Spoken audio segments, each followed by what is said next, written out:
I'm Dorian Bakani.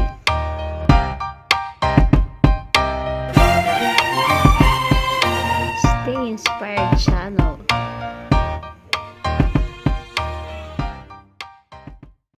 Guys, our topic for today is paano gumawa ng YouTube playlist. Ano nga ba ang YouTube playlist? Ito ay ang mga group of videos na magkakasunod at tuloy-tuloy na gumagana pagkatapos ng isang video. Ano ang benefits nito sa isang video creator na gaya natin? Abangan ang kasagutan. Excited na ba kayo kung ano ang playlist? Excited ka na rin ba kung ano ang benefits nito sa atin, sa mga YouTuber o sa mga video creator na kagaya natin? Kung excited ka na guys, so panoorin mo ito until the end. So stick around guys. Bago yon sa mga bago po sa channel ko at hindi pa nakaka-subscribe, subscribe na po kayo. Ito yung Chrome.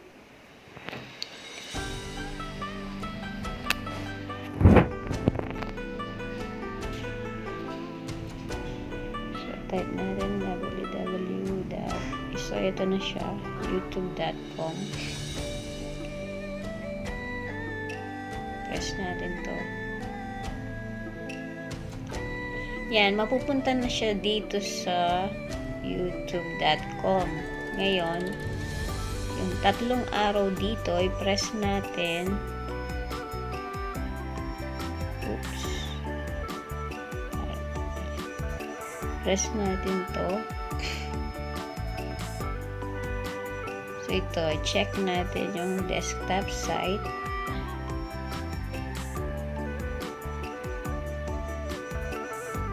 Yan. Tapos, press ko itong profile picture ko dito para pumunta tayo sa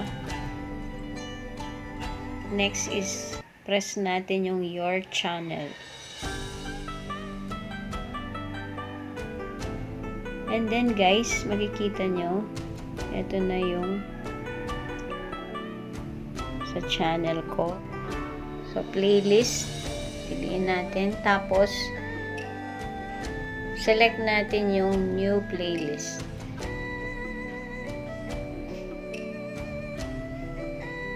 So, maglalagay tayo ng title ng playlist. Halimbawa, V2.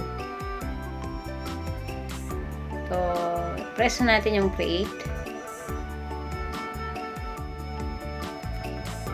So, ayan na yung playlist guys, V2. So, wala pa siyang laman. Ang gagawin natin, add lang tayo ng video. So, press nyo yung add videos. Add videos.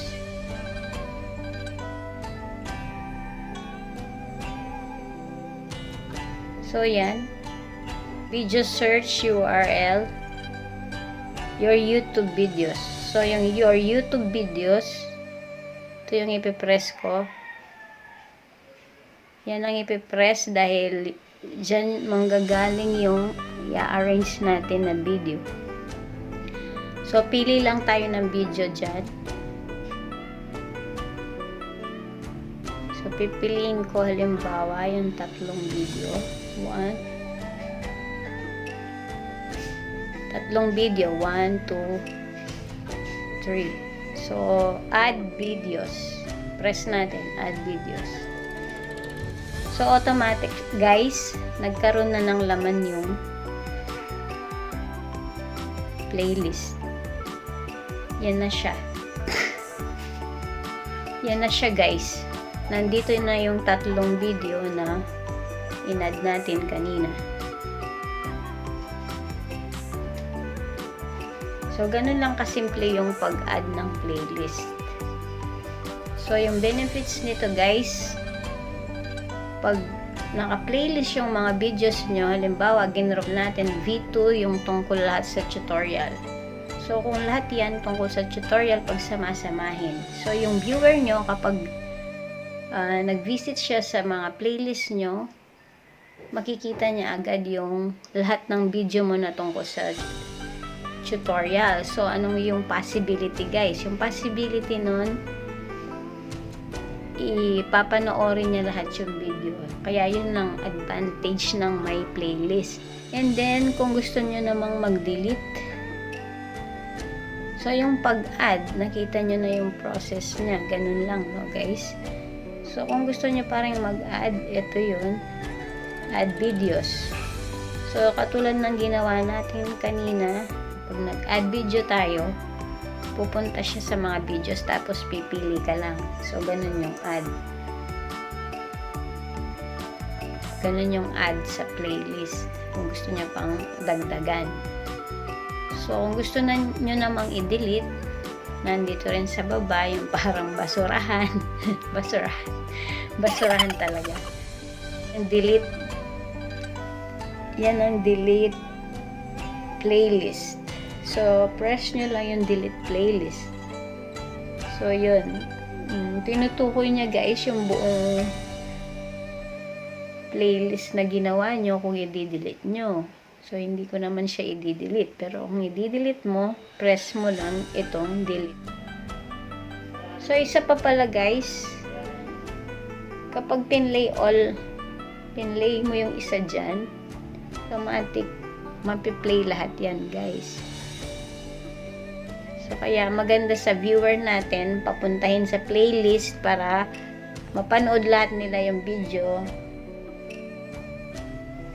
ng sunod-sunod. Yun ang advantage niya. So, press natin. Try natin.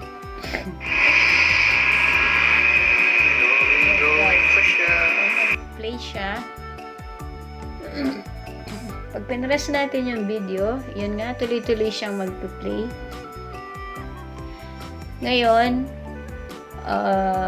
pag nandito ka, yung mga playlist mo na nasa ibaba, pwede mong pagpalit-palitin yung lugar. Ganyan lang, guys. Drag mo lang ng isa-isa. Kung ano yung gusto mong mauna,